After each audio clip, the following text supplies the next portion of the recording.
नमस्कार. आज मी आलो आहे दिल्ली येथे ॲटो एक्सपो 2025मध्ये. आपल्या सर्वांचं मनपूर्वक स्वागत करेल ॲटो एक्सपो 2025च्या टाटा व्हेकल कमर्शियल पॅव्हिलियनमध्ये.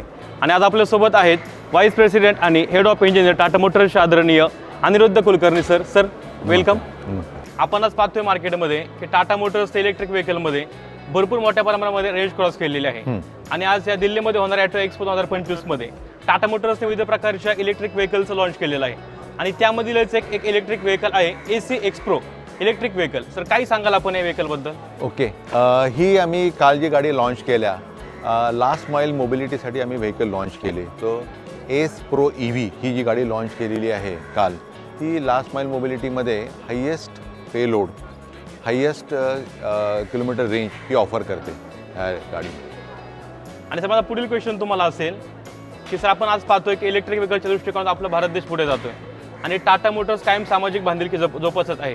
आणि मला एक सर क्वेश्चन तुम्हाला करायचं आहे की इलेक्ट्रिक व्हेकल हे नक्की कोणत्या व्यावसायिकांसाठी फायदेशीर ठरतील?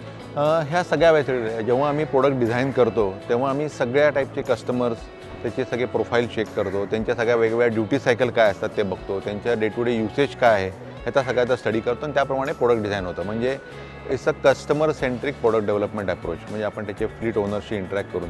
तर तुम्ही जर बघितलं एस प्रो EV व्हेकल जी लॉन्च केलेली आहे ह्याच्यामध्ये आपण लास्ट माईल मोबिलिटी म्हणजे ई-कॉमर्स सेगमेंट किंवा छोटे जे एंटरप्रेन्योर्स असतात त्यांच्यासाठी ज्या रेग्युलर नीड्स असतात त्यासाठी डिझाईन केलेली आहे. त्यामुळं आम्ही एन्श्युअर केले की मॅक्सिमम पेलोड मिळेल ह्या गाडीला, ऑलमोस्ट 750 kg पेलोड मिळेल आणि त्याबरोबर त्यांना रेंजची एन्झायटी पण राहिली नाही पाहिजे.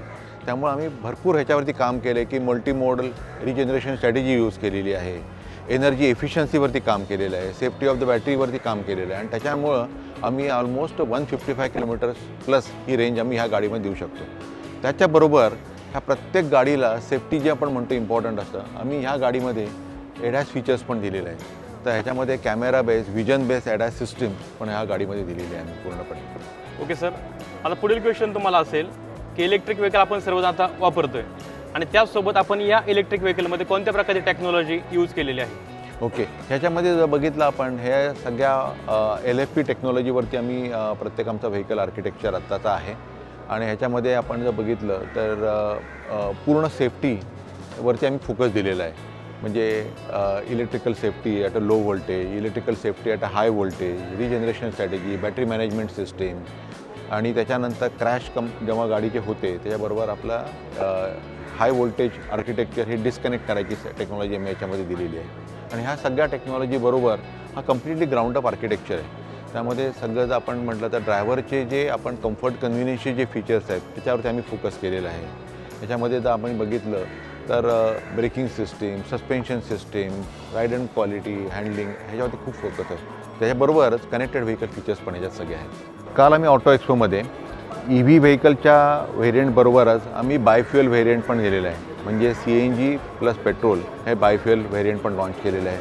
Different type of cargo body त्याच्यावरती येतील. तर आता इथं तुम्ही बघितलं तर आता हा कंपोजिट कंटेनरवरती लॉन्च केलेला आहे. बरोबर आम्ही नॉर्मल लोड बॉडी येईल, हायसाईड लोड बॉडी येईल, स्टील कंटेनर्स येतील, वेगवेगळ्या टाईपची जे मार्केटमध्ये युसेज पॅटर्न आहे त्यासाठी तर सगळं येत राहील ह्याच्यामध्ये. सर धन्यवाद, आपण एवढं मोठं आम्हाला इथे ठिकाणी इंट्रोडक्शन दिलं. आणि सर तुम्हाला एक लहान छोटासा क्वेश्चन मी करेल की सर या इलेक्ट्रिक व्हेकलची कॉस्ट कशा प्रकारे असेल? कॉस्ट आम्ही लवकरच डिक्लेअर करू ह्याच्या बाबतीत, पण आम्ही फोकस केलेलं आहे की एंड कस्टमरला टोटल कॉस्ट ऑफ ओनरशिप प्रत्येक सगळी लोअर मोस्ट राहील ह्याच्या बाबतीत. तर जर नियरेस्ट कॉम्पिटिशन जर 3 व्हीलर असेल तर त्या 3 व्हीलरच्या कम्पॅरिझनमध्ये लोअर कॉस्ट ऑफ ओनरशिप आम्ही ऑफर करणार आहे ह्या गाडीची. त्यामुळं त्याचा बिझनेस हा अत्यंत सक्सेसफुल राहील. त्याला ride and quality, comfort, convenience हे अत्यंत चांगलं राहील इतर नियरेस्ट 3 व्हीलरपेक्षा. आणि सेफ्टी खूप इम्पॉर्टंट राहील या बाबतीत. आणि सर एक शेवटचा प्रश्न मी तुम्हाला करेल की आपण पाहतोय आज भरपूर मोठ्या प्रमाणामध्ये ग्लोबल वॉर्मिंग वाढत आहे आणि सोबतच टाटा मोटर्स इलेक्ट्रिक व्हेकल भरपूर मोठ्या प्रमाणामध्ये लॉन्च केलेले आहेत. तर ह्या इलेक्ट्रिक व्हेकल आपण जे लॉन्च केलेलं आहे त्या इलेक्ट्रिक व्हेकल पर्यावरणामध्ये शाश्वत विकास कशा प्रकारे घडवून आणतील? ओके, टाटा मोटर्स हे सस्टेनेबिलिटीवरती खूप काम करत आहे. सस्टेनेबिलिटीचे ते 3 पिलर म्हणतो आपण, डिकार्बोनायझेशन किंवा नेट झिरो जर्नी. सेकंड आपण जे म्हणतो की सर्क्युलॅरिटी.